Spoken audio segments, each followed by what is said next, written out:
Hi guys, and welcome to another episode of the Metabolic podcast. Now, in today's episode, I'm doing something a little bit different, something I haven't done before. I'm going to be doing a reaction video of something I saw last night on Thomas DeLauer's channel. Why Dr. Shawn Baker, King of Carnivore, added fruit to his diet.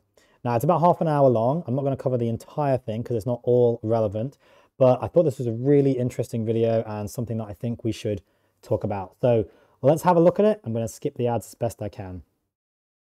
All right, Dr. Shawn Baker, I've called you the king of carnivore before because essentially you are who I learned about carnivore from. I consider you an OG in the space, but you recently added some fruit into your diet, which might raise some eyebrows. That's a little odd considering your typical approach. Can you tell us a little bit about what happened there? Yeah, I mean, it was just to see something happen. So there's this concept called the lean mass hyperresponder and lipid energy model that posits that in a low carb state, when you're relatively glycogen depleted, your cholesterol will vary based upon how much energy is available, particularly carbohydrates. So if you're in a very low carbohydrate state, there'll be less fat being trafficked in your blood, and therefore your cholesterol will raise up. And so I've done it.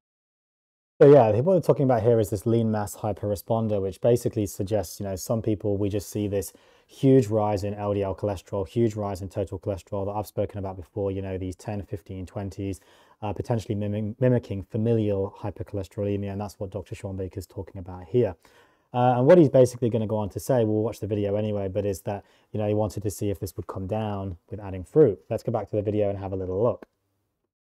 Did just a couple of experiments around that, and I wanted to see, we just talked off camera, a guy named Nick Norwich, showing that if he eats a bunch of Oreos, he can lower his cholesterol 70% in like 2 weeks. So I said, well, let me try that with fruit. Now, unfortunately, I couldn't really find the actual study or anything that he's referencing there, but Nick Norwood essentially did this trial on himself. I don't think it was actually a proper study, where he basically just ate Oreo cookies pretty much for I think it was 2 weeks, and his cholesterol just dropped more than what would happen on taking a statin. So yeah, pretty significant drop actually. Let's go back to the video.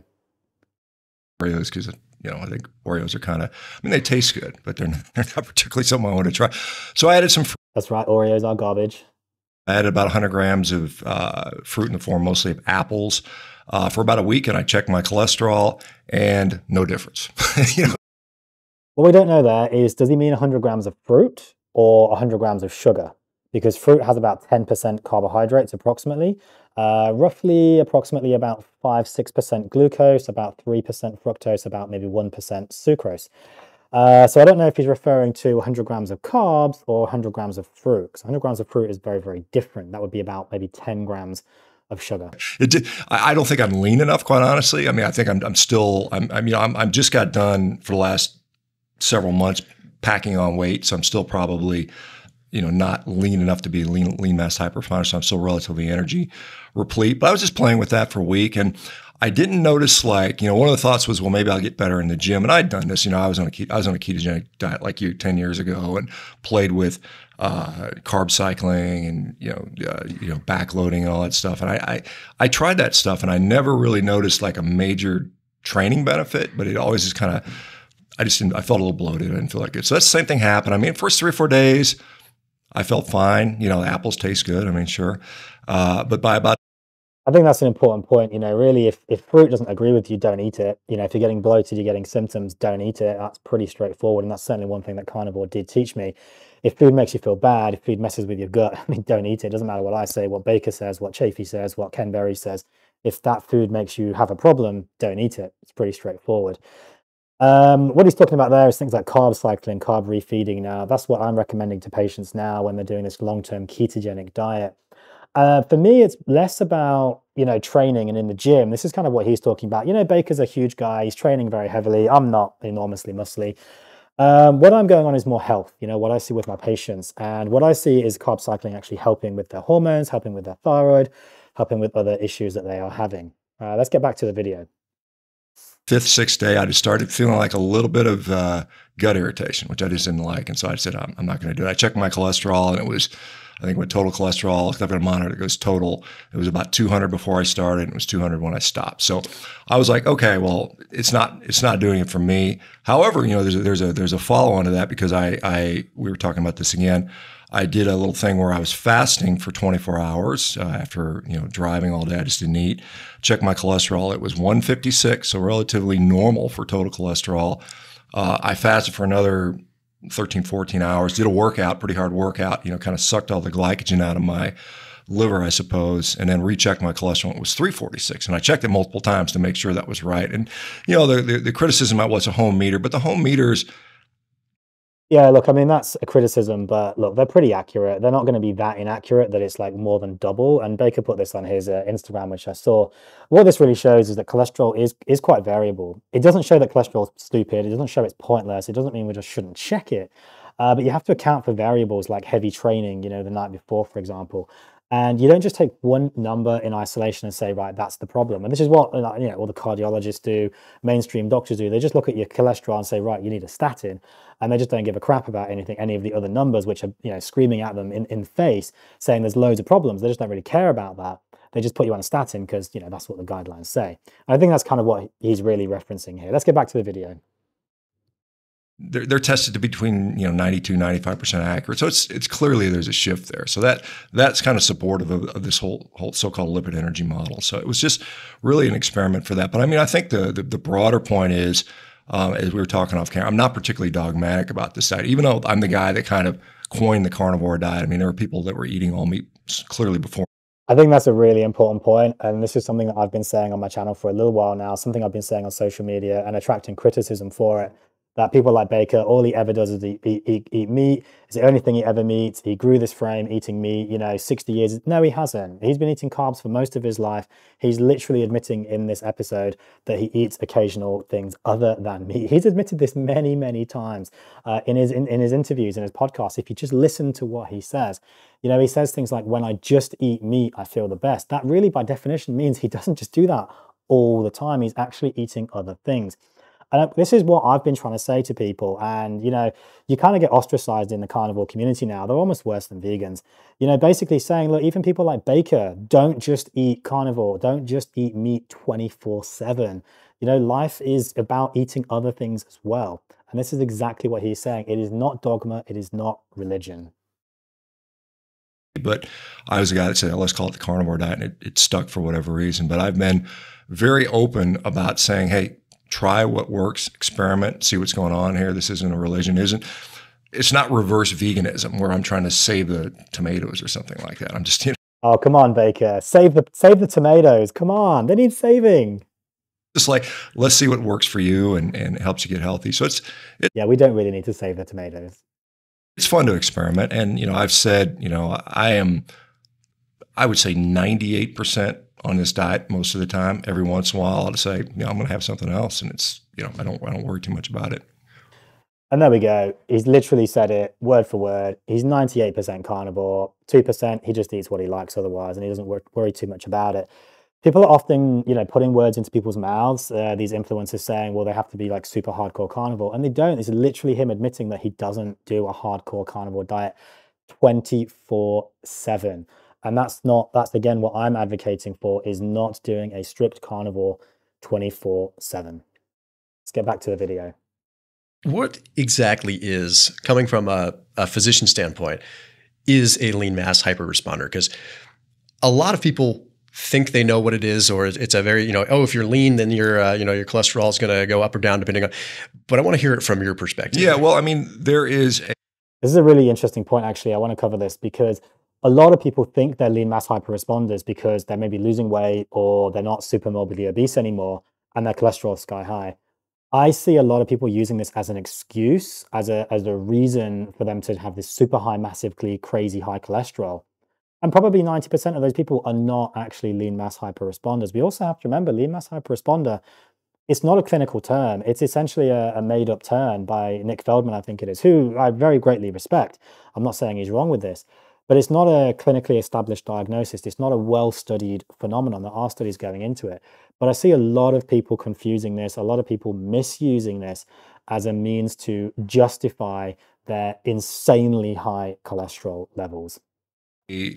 sort of a strict definition as coined by a guy named Dave Feldman, who came up with this concept. And basically, sorry, Dave Feldman, not Nick Feldman. It's basically you have a LDL cholesterol above 200.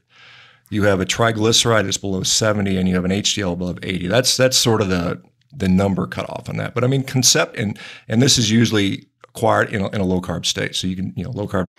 And I'm talking about people who are running around with cholesterols of like 900, 900, almost 1,000 milligrams per deciliter in American units. In Australian English units, we're talking about 15, 20, 25 millimoles per liter. Way above this level that Baker's talking about here with Dave Feldman, this lean mass hyperresponder level.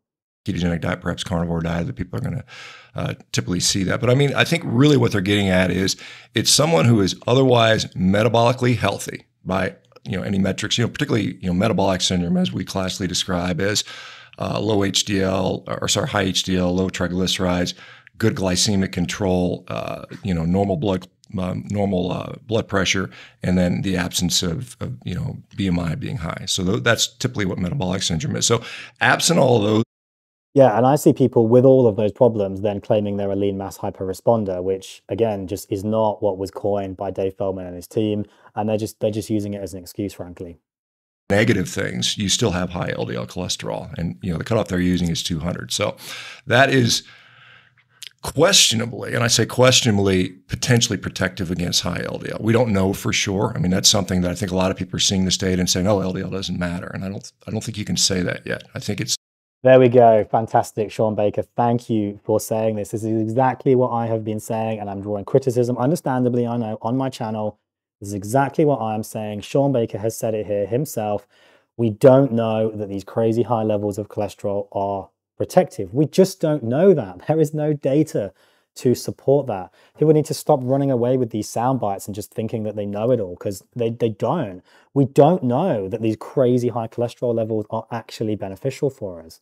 Bill, I think that sort of hypothesis is generated. I think that we could find that out. And again, the study that Matt Budoff is doing is going to be the first study to sort of really critically look at this, because we just don't have a lot of data.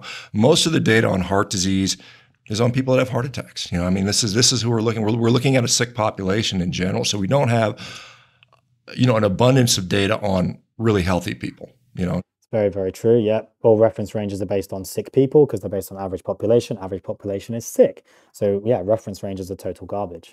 So that's this is something that Mortensen out of Denmark showed in 2022. They looked at people that had a very low calcium score, 0 calcium score, and they followed them out for several years and looking at something called MACE, or major adverse cardiac events. These would be strokes, heart attacks, need for cardiac revascularization, or sudden death.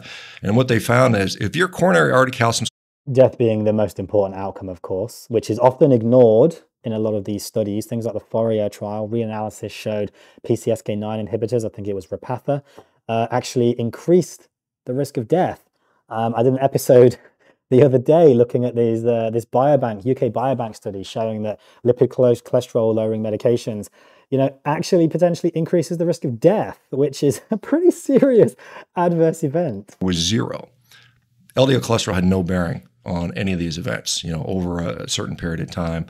So that's kind of an indicator that there may be some more nuance to this. There's people out there that will say it's just particle number over time. If you have a high number of atherogenic particles over time, end of story, we're done. No more science discussion is needed. And I think that is somewhat of an unscientific position, because I do think there's, certainly a lot of it's anecdotal at this point, but I think it's kind of like, there's a guy named Chris Gardner, who you may be familiar with. He's out of Stanford, well-respected nutrition guy, but he said on, I think, Rich Roll's podcast, he says, I think it is unethical to study people on a carnivore diet. And I'm like, well, you've already got literally tens of thousands of people doing it already. Why not study them? It doesn't matter. Yeah, and that's the thing. We study people on like a vegan diet, which is completely unethical because it's literally not even compatible with human life. How do you get something through ethics approval when it's literally not even compatible with human existence? And yet that gets through studies, that gets through ethics. So if that's ethical, how the heck is studying a carnivore diet not ethical, especially as Baker says, like there's tens of thousands of people doing it already. Like I don't agree with a very strict carnivore diet, but that doesn't mean that I think we shouldn't study it. We absolutely should. But to say it's not ethical, and that's not what Baker's saying here, but to say it's not ethical is absolute garbage. That's just total bullshit, basically. Sense not to study them, in my view, because you'd like to be able to more definitively say, hey, you are clearly at risk for disease, or perhaps this subset is not, and so that's what I'm trying to get done. No, I mean that makes perfect sense, and we have to look at all possible angles here.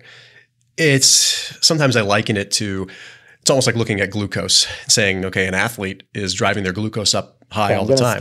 Right? I mean, it's bad, right? I want to talk about talking about the benefits fruit in general. This discussion.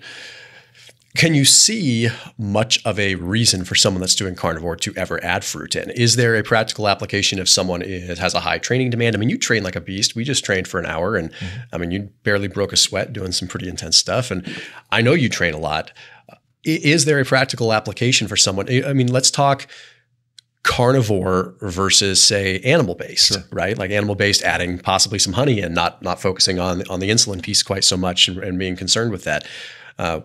So he's talking about basically carnivore versus animal-based. Animal-based, of course, is Paul Saladino's diet, where he typically recommends a relatively high carbohydrate intake. I think Paul Saladino himself eats about 300 grams of carbs a day. Typically, if you go on the animal-based website, animal-based 30, his calculator, probably comes out more like 150 grams per day for most people. But I think for me, it comes out about 150 grams, which I still think is a little bit high. On a carb refeed day, it's probably fine. I think for general population, most of the time, 150 is just still too high. I think I do see huge amounts of benefits in a ketogenic diet. I think this is something that people are getting confused about with me. They're thinking that I'm advocating for a very high carbohydrate diet. I am not advocating for a high carbohydrate diet. Anyway, back to the video. Take there?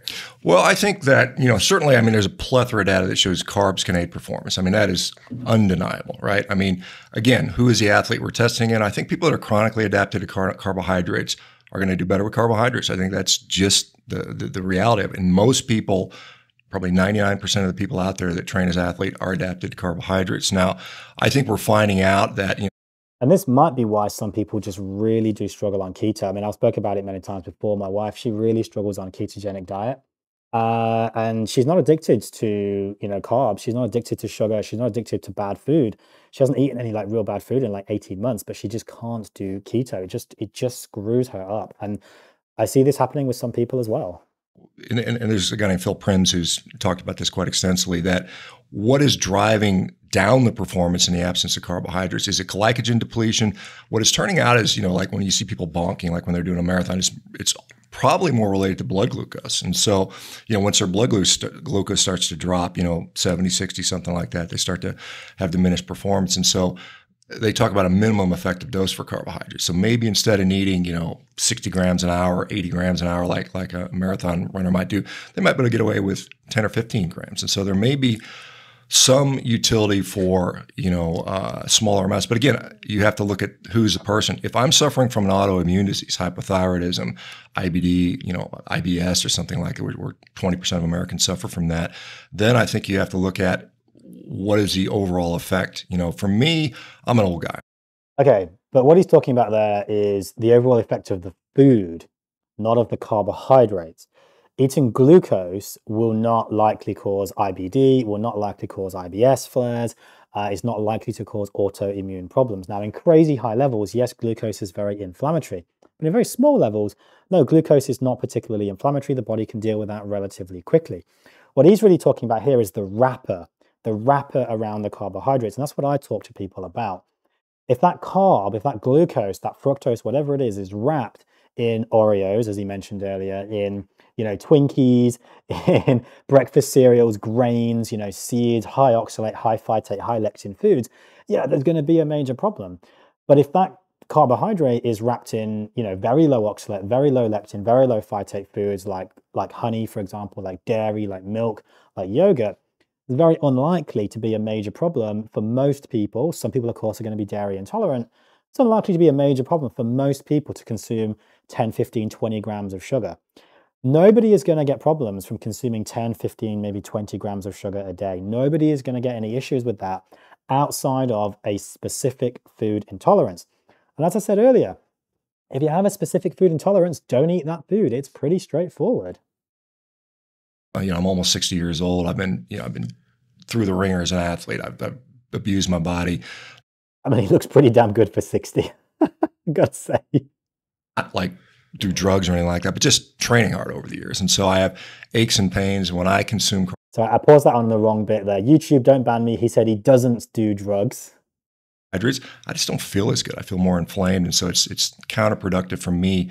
In an overall package. Like if I don't feel like training, I'm not going to get a very good workout. But if I feel good every day, I'm going to train better and train more frequently with more intensity. But I do think, yeah, and that's fair enough. But I would question what carbs he's actually eating, and can he actually do a low oxalate diet?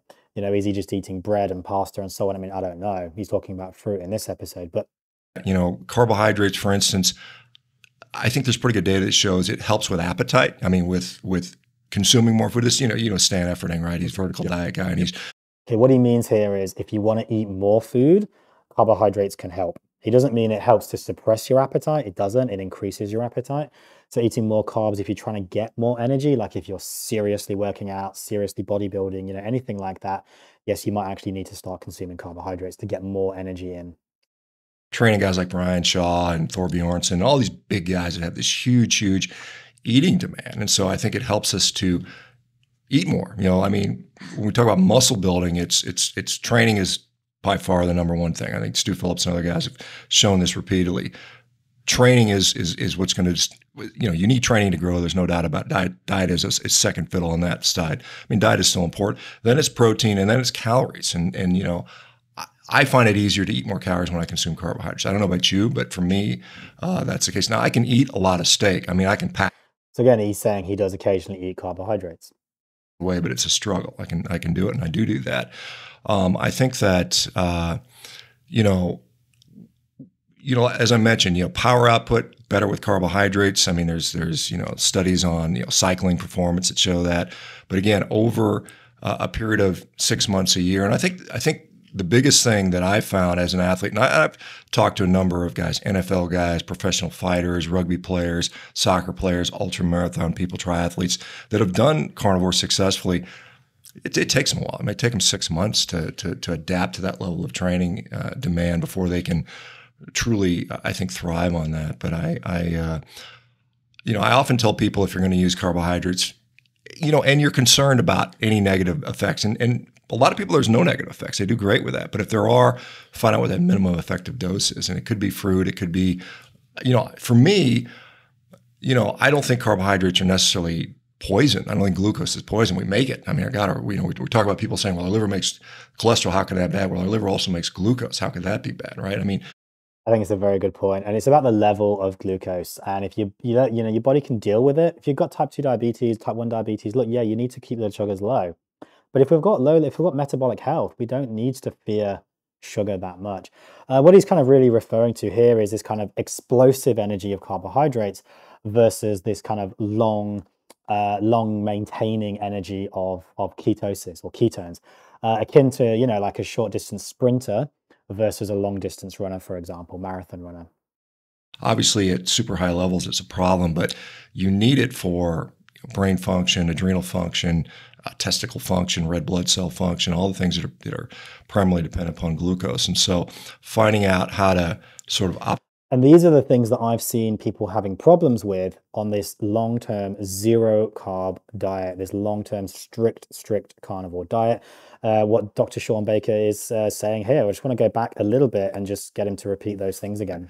You need it for brain function, adrenal function, testicle function, red blood cell function, all the things that are primarily dependent upon glucose. And so finding out how to sort of optimize your glucose utilization with, minimum dose. Like for me, if I consume carbohydrates right now, my blood glucose will shoot through the roof. Yeah. If I consume 100 grams of carbs, like, simple sugars, my blood glucose might hit 300. I mean, because I'm not adapted to that, right? I mean, if I adapted to that over a period of a couple months, it would have a normal response. But I think that those things can be helpful. But again, it's like I mentioned before, I'm a physician. I'm not really here to talk about optimal athletic performance. My concern is I get somebody with autoimmune disease, food addiction, diabetes, obesity. That's my primary focus. Now, if you want to do it as an athlete, which carnivore is great for all of those things. It's just not great in the long term for a lot of people. And just slight tweaks can make a big difference. Find benefit, particularly as an older athlete. Like I said, you're 35, I'm 57.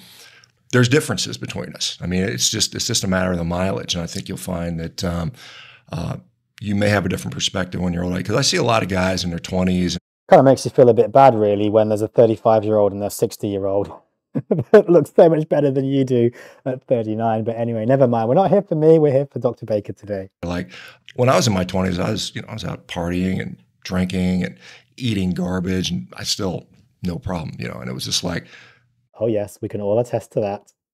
35, 40, 42, and then I started to say, okay, I can't do this stuff anymore. Is that when you kind of noticed, okay, I need to change something with my diet? Well, I mean, I think in retrospect. All right, I'm going to skip a little bit now because this is already getting a little bit long. Let's go to combining fats and carbs. Maybe it's inaccurate that like if I'm eating carbs and fats together, it just doesn't seem right to me. It seems almost, if I had to put it from like a biological, like evolutionary sense, it doesn't seem that realistic that we would have a surplus of fat and a surplus of carbs at one sitting, right? Maybe there'd be a time where we get some berries. Maybe there'd be a time where we get a big kill, right? So that's true. I mean, in nature, carbs and fat pretty much almost just do not come together. And I don't know if they're going to talk about the Randall cycle. We'll have a little listen. But the Randall cycle is something that people get so confused. They throw it around. And honestly, it makes little to no difference, believe me. Always just seemed odd to me. So a lot of times if I'm in a block where I'm a higher carbohydrate, I'll decrease my fat intake. And then I end up finding I'm eating like 1,800 calories. So I end up just bonking, right? So for me, when I go keto, I end up having I grant myself this amnesty to like have more fat and more calories. And next thing I know, I'm at 3,500 and I'm actually recovering better. And simply because I'm in a better state of energy balance. But that's. Yeah, I mean, it doesn't really matter whether you're doing keto or high carb. If you're under eating, you're under eating at the end of the day. You're not going to recover properly, especially at the level of training that these guys are doing. You need those calories. My story. I actually want to circle back to the Randall cycle for a second. What's your take on that? I mean, I know Charles Poliquin even used to talk about it years and years ago. Do you think there's merit to it? Because there's. So I'm kind of excited. I want to hear what they say about the Randall cycle. I haven't actually really watched most of this video before. This is the genuine literature, but it's a little dodgy. Well, I do think. I mean, I think it's clearly. I mean, if we just look at the obesity epidemics, it's probably the combination of fat and carbs, donuts and ice cream and all that stuff, which is driving a lot of just the fat storage. And so, I do think if you're primarily adapted to fat and you add carbs into that, you're gonna have energy issues. I mean, you're gonna have too much energy in your blood in the form of high blood glucose, and consequently, if you're eating a lot of carbs and you consume a lot of fat in there, then you're gonna have issues with too much lipid in the blood. I think there is. I think it's better to be either or at least primarily one or the other. Like I said, if you're going to go low carb or zero carb, you need fat. I mean, you clearly are going to need fat or you're not going to do well. And then the same thing, if you're going to go very low fat, then you're going to need that carbohydrate. The interesting thing is, we have essential fats, we have essential protein, amino acids. We don't really have essential carbohydrates, albeit they clearly provide energy and they can be useful. But I think. And that's what I say to my patients, just because there's no essential carbohydrates, which means we don't need them for life, doesn't mean that there's no benefits in carbohydrates. Yeah, I mean, there's a lot of people that talk about the Randall cycle, and it exists. It's a real thing, and I do think that we often preferentially do. Like you said, you're in no man's land. Now I mean, obviously. If you're not sure what the Randall cycle is, I mean, basically it's the body can, or the mitochondria, the power plants of the cells to produce ATP, adenosine triphosphate, which is the energy cell, so to speak, the unit of energy that the body uses. Basically, it can burn either glucose, it's a very complex pathway, but to simplify, it's either glucose or it's fat or fatty acids, really glucose or fat, that comes down these pathways, fat enters through the CPT1 gene, which I'm going to do another episode on soon, and then basically competes essentially in the mitochondria. That's the easiest way of thinking about it, to produce energy. And effectively, if you're adapted to eating one, so you're very adapted to eating glucose, you're probably not really going to burn fat very well. If you're adapted to burning fat, you're probably not going to eat glucose very well. So this leads people to say, well, you shouldn't eat fat and glucose at the same time. No, that's not what this is about. It doesn't really make any difference whether you eat them at the same time or not. It's just having them in your body at the same time. If you're adapted to kind of eating both, you're metabolically flexible, it doesn't really matter at all whether you eat a little bit of carbs and a little bit of fat. It really doesn't make any difference. Your body's just going to burn through all of it anyway. So it's not something that like probably 99.9% of people actually have to have any concern around. What you're doing, you know, building muscle. I mean, I just, you know, I'm the same way. I like to be strong. I like to be functionally fit. I like to be doing those things. This question is that a normal human being? And I think that probably not, quite honestly. There weren't, you know, if you go back and if you look at. So I'm just going to skip a little bit now. You know, even in my book, The Carnivore Diet, I specifically say humans are omnivores. I mean, I specifically said that I think there's also this concept of a facultative carnivore where we sort of do really well on a mostly meat diet. But I mean, mostly meat. Not entirely. I mean, if they had Twinkies growing on the trees 50,000 years ago, we've eaten them clearly because they taste good, right? I mean, we ate whatever was available to us. Exactly. We ate what was available. We're seeking out energy. We weren't seeking out vitamin C or vitamin D or magnesium. We didn't know about that stuff. I mean, no one had a concept of that. We just ate what intuitively tasted good to us. And I think it was, you know, obviously animal fat. I mean, I don't know about you, but I find a fatty steak to be very, very viscerally satisfying. I just. Oh, there's no doubt. There's no doubt. But nutrition is often what satisfies hunger, not just fat. Fat is very satiating, as is protein. But nutrition is more satiating. And what tastes really good is actually proper nutrition, not just fat. That's for sure hardwired to us. Yeah. And I also think, you know, you would have clearly come across fruit. You would have eaten that. I think that's undeniable. Now, again, the question is how readily available was it? You know, it depends on where you were. I know there's people, you know, in the tropics. Yeah, you've got it year round. I mean, but if you lived Europe, North America, it's undeniable that the evolutionary past, if you believe in evolution, I know a lot of people don't, was. This is literally exactly what I say to my patients, word for word. A lot of those don't actually believe in evolution. I'm just going to move on. Mostly Ice Age times, you know, for the 200,000, 300,000 years that Homo sapiens were supposedly around. Yeah, technically, we're actually still in an Ice Age, but because Ice Ages pretty much actually never go away. We're in a warming phase right now, just of note. That's, you know, how much you had access to it is debatable. So I think that's pretty much all I want to cover with this video, because the rest is just talking about Dr. Baker and his diet. So I wanted to cover this because I saw it and I thought, okay, this is going to be pretty big. You know, Dr. Baker actually talking about adding fruit to his diet. What he's obviously not saying here, he's not going Paul Saladino. He's not going 300-400 grams of sugar. He's not necessarily even eating sugar every single day, like I'm recommending 10-15 grams. No, this is not him saying I'm admitting I'm actually a fruitaholic. And no, this is not what he's saying. He's just saying, look, humans are omnivores. We're designed to eat a range of foods, but we shouldn't just be 100% carnivore necessarily all the time. There are a few little benefits in carbohydrates for the right people at the right time that they can potentially support the body. I think he mentioned things like brain, you know, thymus, thyroid, testicular function. I've mentioned previously, you know, a patient who had total testicular failure when he completely cut out all the carbohydrates. Now, that may be perfect coincidence. I don't know. Maybe it's not. So yes, this isn't a green light to just go and eat sugar willy-nilly and eat 500, 600, 700 grams of sugar like the guidelines, you know, suggest we do. But also I think it's perhaps a wake-up call for some carnivores out there that are becoming extremely dogmatic, following this extreme carnivore diet, this almost ultra orthodox, you know, 0 carbs, 0 sugar, 0 vegetables, 0 fruit. You know, you can't ever deviate from the path, otherwise you get ostracized and excommunicated, you know, virtually. You know, I've been kicked off so many forums for just suggesting people might want to actually just consider having a bit of vegetables or fruit in their diet. It's just, it's becoming a joke. It really is.